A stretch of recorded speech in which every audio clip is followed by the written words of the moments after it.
Sa kulungan ang bagsak ng isang pulis sa Cebu matapos mang-hold up.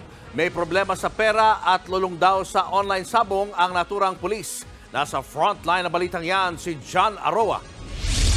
Sapul sa CCTV na ito ang pagpasok ng isang lalaki sa opisina ng Lamac Multipurpose Cooperative, isang financial institution sa Toledo City, Cebu nitong Biyernes. Hindi kita sa video pero armado ang lalaki. Nilapitan niya ang gwardya. Kinuhanan ng armas at pinapunta sa counter. Dito na niya inutusan ng mga empleyado na ibigay sa kanya ang mga pera sa kaha. Ang mga customer walang magawa. Ilang sandali pa makikitang may hawak ng supot ang lalaki. Tinutukan niya pa ng baril ang mga customer at empleyado. Bago umalis, tangay ang nasa 200,000 piso. Ayon sa pulisya, isang pulis ang suspect na kinilalang si Patrolman Jimar Ezequiel. Nasa 5 taon na siya sa serbisyo at nakadestino sa pagbabantay sa Sinulog Festival. Agad siyang naaresto. Hindi naman pwede natin itutuloy yan kasi masisira talaga ang image ng PNP kapag may isang PNP na gumagawa ng kalokohan.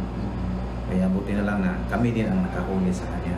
Sinubukan namin kunan ng pahayag ang suspect pero tumanggi siya. Pero ayon sa Toledo Police, lulong sa online sabong si Patrolman Ezequiel. Umamin siya sa aming officials. May financial problem kasi siya.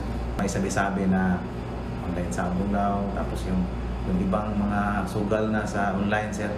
Customer umano ng naturang kooperatiba ang suspect. Kaya posibleng minanmanan na niya ang galawan sa loob. Nag-loan pa raw ng 100,000 pesos ang suspect sa kumpanya. Pinag-aaralan na kung may kasabwat ba ang pulis sa pang-hold up. Inihanda na ang kasong robbery. Posibleng dismissal ang ipataw na parusa sa kanya. Nagbabalita mula sa Frontline, John Aroa, News 5. Mga kapatid, Julius Babaw po. Huwag maging huli at maging una sa lahat ng balitaan.